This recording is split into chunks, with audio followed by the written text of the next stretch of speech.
Hello hi नमस्कार पहलाक मेरे सभी रानीखेत वासियों को।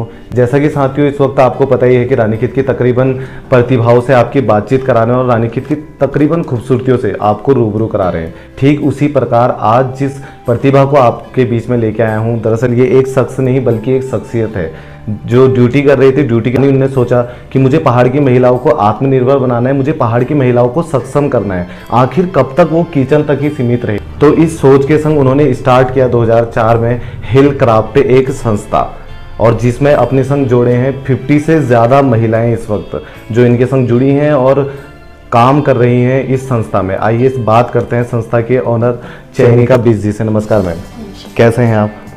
सबसे पहले तो मैम आपको पूरी रानीखेत की ओर से मैं ढेर सारी बधाई देता हूं और धन्यवाद करता हूं कि आपने रानीखेत जैसे इतने छोटे से शहर में ये प्रोजेक्ट स्टार्ट किया। और मेरा पहला सवाल मैम जो आपसे है वो ये है कि जो ये प्रोजेक्ट है स्टार्ट 2004 में हुआ, कैसे इसे प्लान किया आपने? ये प्लान ऐसा कोई फिक्स्ड प्लान नहीं था हमारे पास कि हम यही काम करेंगे, क्योंकि मेरे पति सोशल सेक्टर से ताल्लुक़ रखते हैं, तो इसलिए मेरा ये था कि मतलब मैं सोशल सेक्टर के नज़दीक आती चलेगी और मुझे समझ में आने लगा कि लाइफ इतनी इजी नहीं है जितनी हम समझते हैं। बिल्कुल।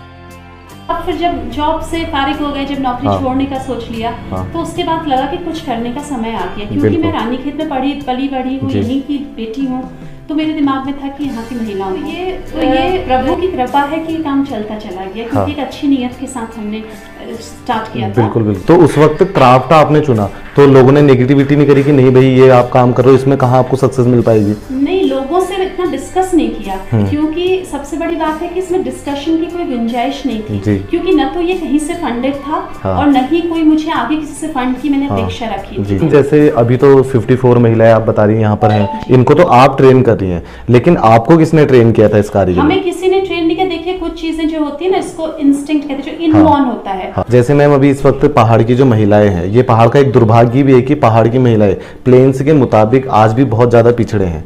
यहाँ पे वो फाइनेंशियली उतना मजबूत नहीं है, वेल एजुकेट नहीं है।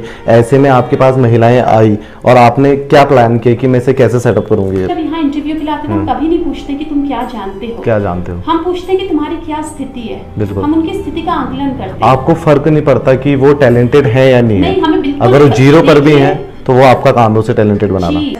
तो हमें ये था कि जिनको टैलेंट है तो कुछ भी कर सकते हैं, जिनको टैलेंट नहीं है वो क्या करेंगे? तो हमने सबको यहाँ पर ट्रेन किया।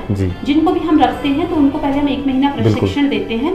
तो ये इम्पोर्टेंट नहीं कि आप कितना स्कूल गए हो, कितना पढ़े हो। इन स्टार्टिंग जब आपको महिलाएं मिली तो उनका आत्मविश्वास का लेवल क्या था? बिल्कुल नहीं था ना, क्योंकि उन्होंने तो वो घर से बाहर नहीं निकली थी। उनको बिल्कुल भी घर से बाहर नहीं निकली। हमारी एक महिला ने एक अपने इंटरव्यू में एक बार कहा था कि पहले मैं अपने पिता के नाम से जानती थी, बाद में पति के नाम से, और अपने बच्चों की फलाने की माँ करके जाना जाता है। बिल्कुल, उसकी खुद की आइडेंटिटी। जब मैं हिल क्राफ्ट आई तो मेरे को आज रिंकू के नाम से जाना जाता है। तो ये सब चीजें बहुत इंपॉर्टेंट है। आज मतलब इनको अच्छा लगता है जब लोग इन्हें कहते हैं कि भाई ये तो वर्किंग वुमन है। बिल्कुल बिल्कुल। तो इनको प्राउड फील होता है। बिल्कुल। अगर मैम जैसे एक महिला आपके पास आती है और जिसे बिल्कुल भी नॉलेज नहीं है इस काम की, और वो आपके पास एकदम फ्रेश आ रही है, तो लगभग कितना समय लगता है उसकी ट्रेनिंग पूरी कंप्लीट करने में? जो उनकी ट्रेनिंग हम करते हैं तो वो हर दिन उनकी 4 से 5 घंटा ट्रेनिंग होती है। जो हमारे वर्किंग आवर्स यहाँ पर है, तो उस समय हम खुद उनका एक चार्ट बनाते हैं कि जैसे उसे कार्ड बनाना है। तो सबसे पहले कार्ड बनाने के लिए उसको कागज काटने की जरूरत है। तो कागज कैसे काटेगी उसके लिए उसको परफेक्शन चाहिए। तो उसको सबसे पहले मुझे नापना सिखाना है, क्योंकि बहुत सी महिलाएं जो आप इनका बैकग्राउंड देखेंगे तो most of them come from background जहाँ पे उनको शायद स्केल कैसे देखते हैं नहीं पता है। बहुत सारे कहा, मैंने सब नहीं कहा।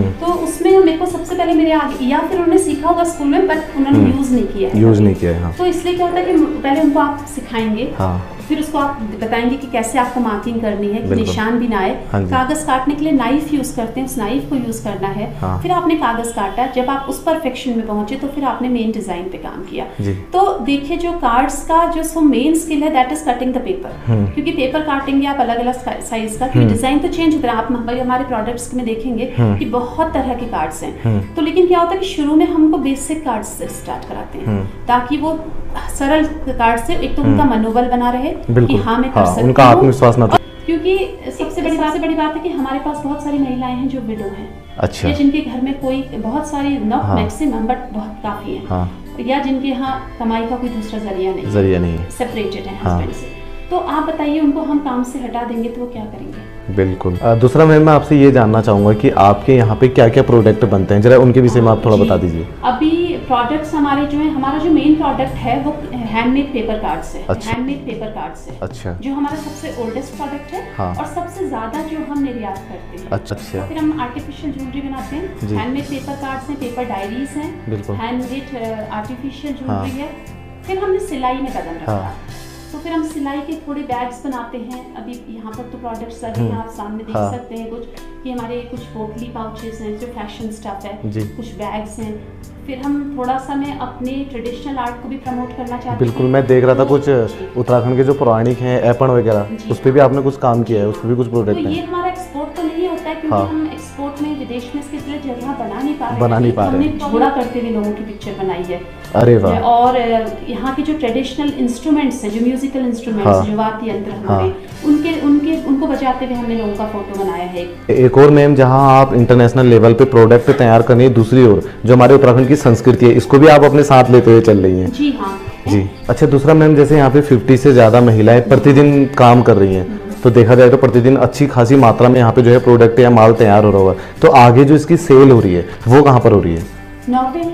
अच्छा। नॉर्वे में और स्विट्जरलैंड में जाता है, और एक कभी हमारा एक फर्स्ट टाइम गया है। हाँ। लेट अस प्रे कि ये सक्सेसफुल होगा। कनाडा गया है। अच्छा। तो मैम कनेक्शन कैसे होता है ऐसे इंटरनेशनल लेवल पे? कनेक्शन तो मैंने आपको बताया ना, मेरी नॉर्वेजियन पार्टनर है। अच्छा। क्योंकि उसके लोग थे वहाँ पे, तो ऐसा हुआ, और फिर लोगों को हमारे पदार्थ पसंद आए, हमारे प्रोडक्ट्स उनको पसंद आना इम्पोर्टेंट था, तभी मार्केट में हम टिक पाए। जी। तो थोड़ा मैम मैं आपकी जो महिलाएं हैं थोड़ा उनसे बातचीत करते हैं। तो आइए दोस्तों, जो मैम की जितनी भी यहाँ पे महिलाएं हैं इनसे बातचीत। नमस्कार मैम। नमस्कार। क्या नाम है आपका? मेरा नाम पूजा है। कहाँ यहीं रानीखेत रहती हैं? हाँ, रानीखेत में रहती हूँ। कितने साल हो चुके हैं आपको यहाँ पर काम करते हुए? लगभग 8-9 साल से काम। 8-9 साल से आप काम कर रहे हैं? जी। अच्छा, तो कैसा लगता है यहाँ पर काम करके? बहुत अच्छा। जब यहाँ पे जुड़े थे और आज इस दौरान मतलब कितना कुछ सीखने को मिला? बहुत चीज़ें हमने यहाँ पर सीखी। हाँ। मतलब हमारा जो कॉन्फिडेंस है वो काफ़ी बड़ा है।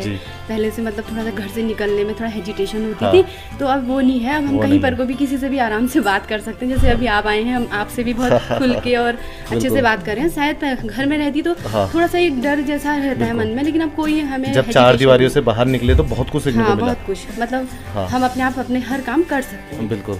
जब मैं एक नॉर्मल हाउसवाइफ हूँ, तो मैं जब यहाँ पर काम करने लगी तो मेरे में अपने आप में मैंने बहुत परिवर्तन देखे, बहुत सारे, कि मुझे बहुत कुछ नया कुछ सीखने को मिला। और डेली यहाँ कोई ना कोई आता रहता है, तो उनसे हम कुछ ना कुछ सीखते हैं। क्या नाम है आपका? मेरा नाम अलका पांडे है। रानीखेत से? कितने साल हो चुके हैं यहाँ पर? 8 साल हो चुके। 8 साल हो चुके हैं। कैसा फील कर रहे हैं? बहुत अच्छा लगता है मुझे दूसरों की हेल्प करना बहुत अच्छा। तो मैम मैं लास्ट में आपसे जानना चाहूँगा कि हमारी रानीखेत की जो महिलाएं हैं, जो गृहिणी हैं, इनके लिए कोई मैसेज देना चाहेंगे आप? जी हाँ। जो गृहिणी है वो तो इतना इम्पोर्टेंट काम कर रही है कि पूरा घर संभाल रही है, तो अपने आप में मुझे लगता है कि बहुत ही बड़ी जिम्मेदारी है। लेकिन आपको अपने सपने देखने का पूरा शौक है, आप आगे बढ़िए, आत्मनिर्भर बनने की चेष्टा कीजिए, और जो भी हुनर आप में है उसको आगे ले जाएं, और आप अवश्य सफल होंगे। बिल्कुल। ये हमारी भी जिम्मेदारी बनती है कि जब कभी हम ऐसे स्लोगन पढ़ते हैं कि बेटी पढ़ाओ बेटी बचाओ, तो हमने कहीं ना कहीं अपना माइंड पहले से सेट किया है कि बेटियां कमज़ोर हैं, उन्हें बचाना है, बेटियां अनपढ़ हैं, उन्हें पढ़ाना है। तो हमें ऐसे स्लोगन, मुझे जहाँ तक लगता है कि हमें बंद कर देने चाहिए जो बेटियों को या महिलाओं को कमजोरी का दर्जा देती हैं। तो फिलहाल दोस्तों वक्त हो चुका है यहाँ से विदा लेने का, वक्त हो चुका है मैम से विदा लेने का। मिलते हैं अपनी नई वीडियो में फिर किसी टैलेंटेड व्यक्ति के संग या फिर रानीखेत की किसी खूबसूरती के संग। तो तब तक के लिए विदा लेते हैं चैनिका बीजी से, और विदा लेते हैं मेरे सभी रानीखेत वासियों और मेरे सभी उत्तराखंड वासियों से। तो फिलहाल के लिए नमस्कार और बाय बाय रानीखेत।